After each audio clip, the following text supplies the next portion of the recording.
बिस्मिल्लाहिर्रहमानिर्रहीम। सुर सामूंडी दास्तान ॿियो। उलो रण न ॾे वर विधाई वंझ खे, रह अॼोकी रातड़ी लालण मूं लाए, वञ मफोड़ाए एॾे सफ़र सुपरी। लाहींदाई कन ॻाल्हियूं हलण संदियूं, ॾींदा मूं ॾुखनि वह विझंदा जिंदड़ो। ॻरियो झलियो रोए मथे मोहरीअ हथड़ा, खोए सोदो संदोए जो तूं ढोलिया सिखियो। वञेई विसरी शाल जो तूं सोदो सिखियो, अञा आईं काल्ह पुण थो सफ़र संभही। जेकसि निबर नींहुं संदोम मूं उभे हुन थेलियो, सहयो साम्हूं ॾियनसीं अॻे तान कयोम। वञण विझण मंझि होम पाण वराके रससीं।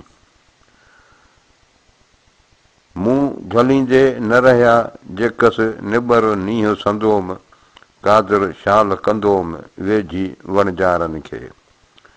ॿेड़ीअ जे भुणनि नींहुं नकिजे तनसीं, उभा ॾंभ ॾिसनि जो ॾेई सिड़ सीर थिया।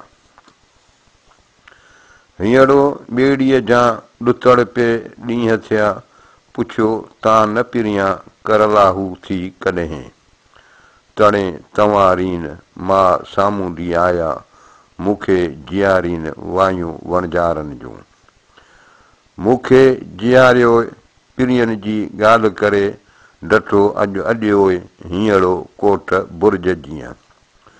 उभियूं तड़ पूॼीन वहूं वणजारनि जूं, आणियो आखा ॾीन कसूरी समुंड खे। जनी कारण मूं तड़ पूॼारा पूॼिया, पुनियम उमेदूं सेई सॼण आया। ही सॼण उहे ई जे मूं कोॾ निहारिया, ईंदमि जा पेही त सभु लाहींदा ॾुखड़ा। पतण पोइ पचार आंकी सिड़ वींदा गॾिया, उकंड मूं अपार शाल मुंहिंजा मोटिया। सिड़ सुञाणियो चोए मां सामूंडी आया, मां न मुंहिंजो होए जानी हिन जिहाज़ में। लाजू था लमन अचन सिड़ उपड़िया, कारण तन पिरियन वेठी वाट निहारिया। अचन सिड़ उपड़िया मथन कपड़ कोट, सामूंडी मूं घोट सेण सलामत आया। अचन सिड़ उपड़िया मथन मुहाणा मीर, जे सरण तुंहिंजी सीर से पार लंघाई पहियड़ा।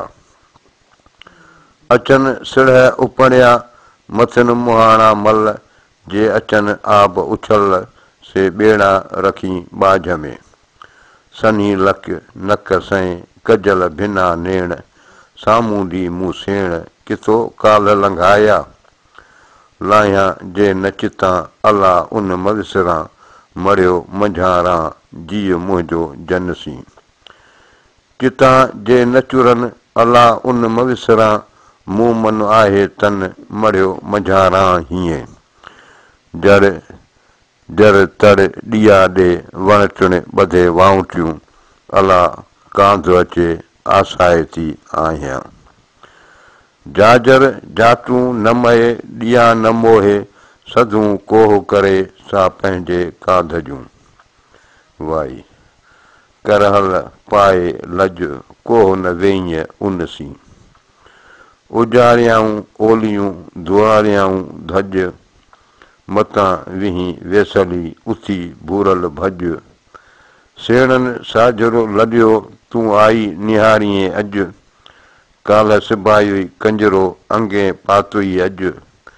पिरियां जी हुन पार ॾे वञे दौंकी धज, केरु सुणंदो तुंहिंजूं अधोराहूं अॼु।